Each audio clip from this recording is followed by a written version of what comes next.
স্বেচ্ছা বা সহজ মৃত্যু। মানুষ যেখানে মৃত্যুর কথা শুনলেই কেঁপে ওঠে, সেখানে সহজ মৃত্যুর পথ বেছে নিয়ে অনেকেই নিজের জীবনের ইতি টানছেন। বিশ্বজুড়ে এই পদ্ধতিটি ইউথেনেশিয়া নামে পরিচিত। মূলত যারা ক্যান্সারের মতো মরণ ব্যাধি বা দীর্ঘদিন ধরেই যন্ত্রণাদায়ক রোগ বয়ে বেড়াচ্ছেন, তাদের জন্য এই ইউথেনেশিয়া। দীর্ঘ অসহনীয় কষ্টের পাশাপাশি চিকিৎসার খরচ সামাল দিতে যারা হিমশিম খাচ্ছেন, তারাই এ সহজ মৃত্যুর পথ বেছে নেন। কর্তৃপক্ষ পরিস্থিতি বিবেচনায় নিয়ে এই সহজ মৃত্যুর আবেদন মঞ্জুর করে থাকেন। বিগত কয়েক বছরে এমন মৃত্যুর মঞ্জুরের তালিকায় নেদারল্যান্ডসের পাশাপাশি রয়েছে কানাডাও।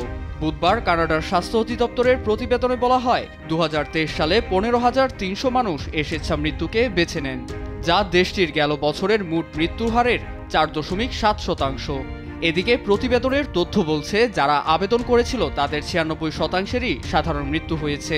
অন্যদিকে দীর্ঘদিন রোগের সাথে লড়াই করা 4%-এর আবেদন মঞ্জুর করে মৃত্যু কার্যকর করা হয়েছে, যাদের বেশিরভাগই 77 বছর বয়সী ও ক্যান্সারের আক্রান্ত বলে উল্লেখ করা হয়। তবে মানসিক যন্ত্রণা বা অবসাদগ্রস্তদের পরিস্থিতি বিবেচনায় 2027 সালের মধ্যে আবেদন মঞ্জুরের হার আরও বাড়ানোর তাগিদ নীতি নির্ধারকদের।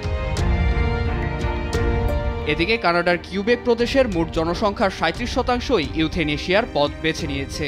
অতিমাত্রায় স্বেচ্ছা মৃত্যুর হার বেড়ে যাওয়ার মূল কারণ কি তা খতিয়ে দেখতে কাজ করছে প্রদেশটির স্থানীয় প্রশাসন। সেই সঙ্গে আরও কঠোর বিবেচনার মাধ্যমে এই আবেদন মঞ্জুর করার তাগিদ তাদের। 2021 সালে প্রথম স্বেচ্ছা মৃত্যুর বিল পাশ করে কানাডা। খ্রিস্টান থিঙ্ক ট্যাঙ্ক কুর্দুসের মতে গত কয়েক বছরে কানাডায় এই প্রক্রিয়ায় মৃত্যুর মাত্রা বিপজ্জনকভাবে বেড়েছে।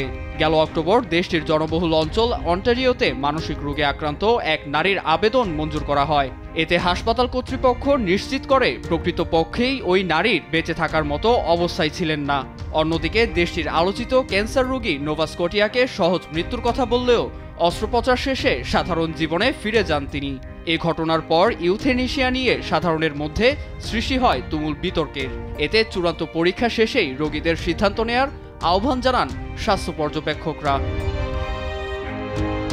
নীরব দাস, নিউজ ডেস্ক, দেশ টিভি।